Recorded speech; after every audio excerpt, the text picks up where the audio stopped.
came by today to see you. Oh, I had to let you know. If I knew the last time that I held you was the last time, I'd have held you and never let go. Oh, it's kept me awake nights wondering. I lie in the dark just asking why. I've always been told you won't be called home until it's your time. I guess heaven was needing a hero, somebody just like you, brave enough to stand up for what you believe and follow it through. When I try to make it make sense in my mind, the only conclusion I come to is that heaven was needing a hero like you.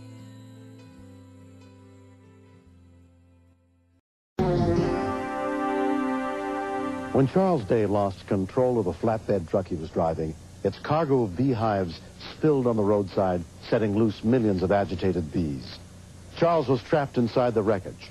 As the massive swarm attacked, his nephew Michael Brown struggled to free him.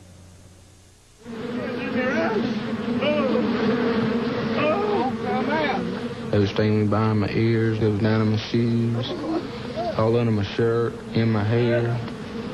I was saying to myself, get up there to the road, try to get them all off of you, know, and then I thought about Charles down in there, can't get out. So what's the difference? He ain't no different than I am. Coffee County EMS units were dispatched to the scene of a truck wreck. Sheriff's Deputy Evelyn Taylor arrived first, not knowing anything about the truck's cargo. Can you imagine getting out of your car and 100,000 bees swarming towards your lights? I didn't realize at that time that the lights and the sirens just aggravated the bees more. The man was trapped in the truck and was receiving numerous bee stings constantly. The other guy said smoke would help keep the bees away from Mr. Day in the truck. And I give him what I had in the car, paper and stuff, to burn. They went into the car with me, stinging me. I started calling, letting everybody know that was responding to be prepared for multiple bee stings. And bees are dangerous. They can kill you.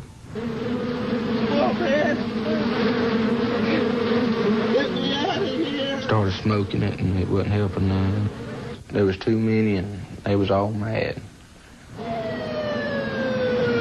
Within 6 minutes of the call, paramedic Henry Lewis and EMT Johnny Knight arrived on the scene. It was like any other wreck at first. The only thing that was different is the fact that he had 15 million honeybees in the back of it. The first problem is the fact that he was pinned in.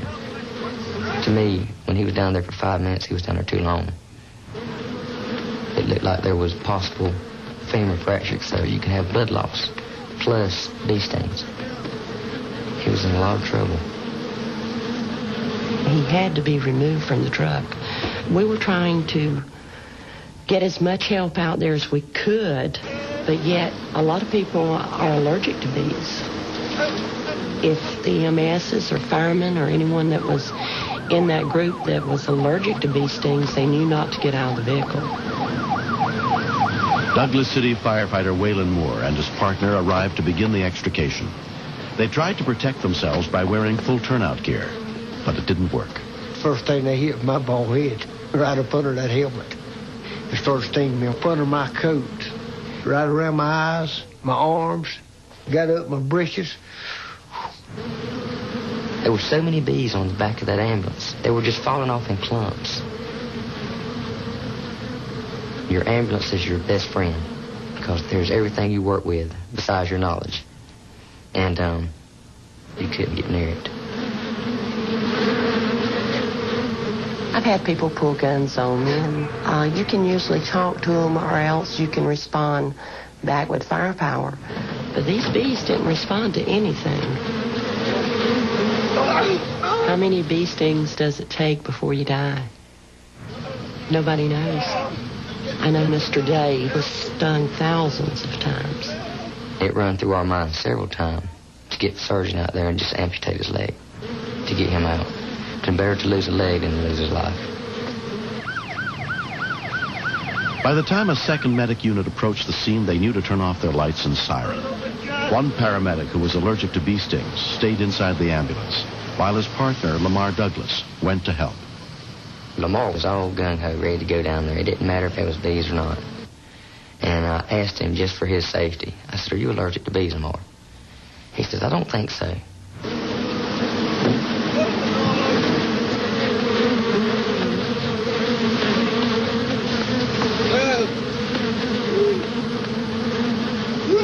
Lamar was down there 30, 45 seconds. When he come back up the embankment, there were just bees all over the side of his face.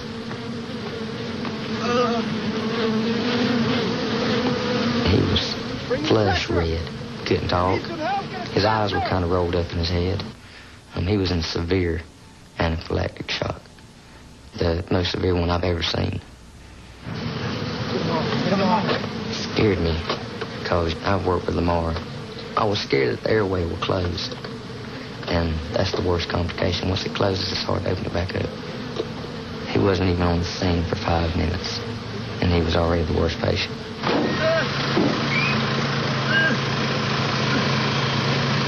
We only had 2 units, 4-man crew, and one of them was going to be useless, Lamar, and the other guy was allergic to bees and knew it.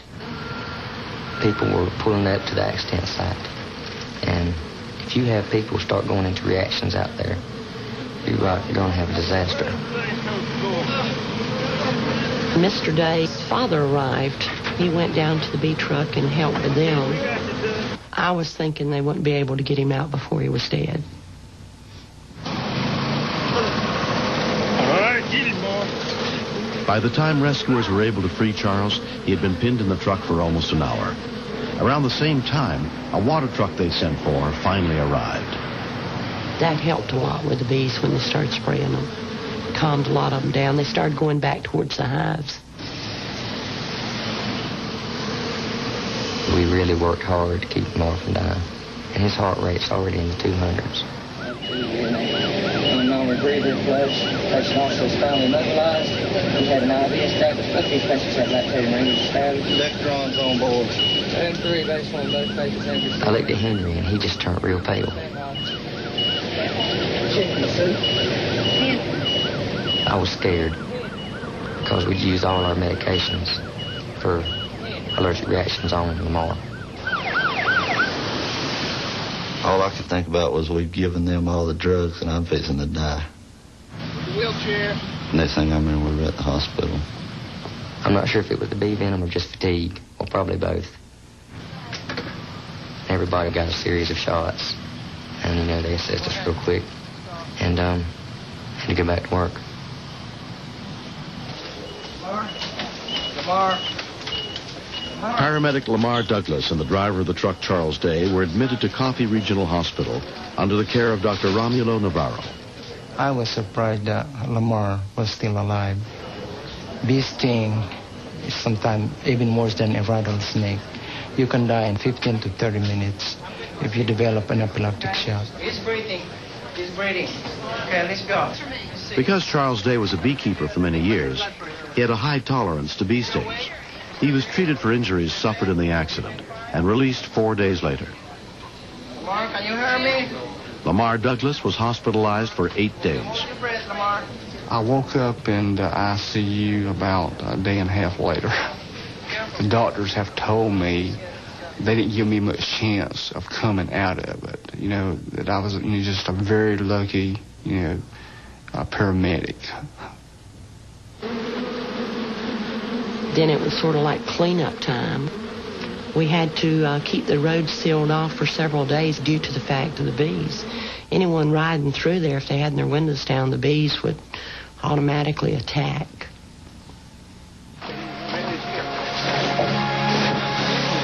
In the 3 years that have passed, there have been a lot of changes in Charles Day's life. I got completely out of the bee business. Since then, I've got married again. In essence, the bees brought us together. Charles moved to Florida after the accident, where he met Judy Mattis. I wouldn't wish the wreck on anybody. If he hadn't had that and wasn't down here, I never would have met him. I might not be married. I might not be as happy as I am. You want to take the billfold out before you go? Come on, John. It just makes me think a little different about everything. Be a little more careful. Help other people a little more.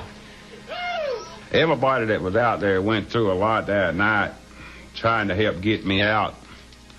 And I'd like to say thanks to all of them. Okay. Here comes Ken. Paramedic Lamar Douglas developed encephalitis as a complication of his allergic reaction to the bee stings and was unable to return to work for 2 months. Right now, personally, I just try to stay away from them. I carry extra, medications to help me out in case I get into another situation like that. But I'm just very cautious. I don't run into scenes as fast as I used to. Anything that would fly and make a buzzing sound didn't agree with me for a good while. Having bees all over you is not a good feeling unless you're a beekeeper. And I'm a deputy sheriff, not a beekeeper. I think I'll stick to my profession. We cannot do the patient any good if we become patients. But I really don't know how we could have prepared for it. I don't know if you can. I mean, how many times does a bee truck turn over?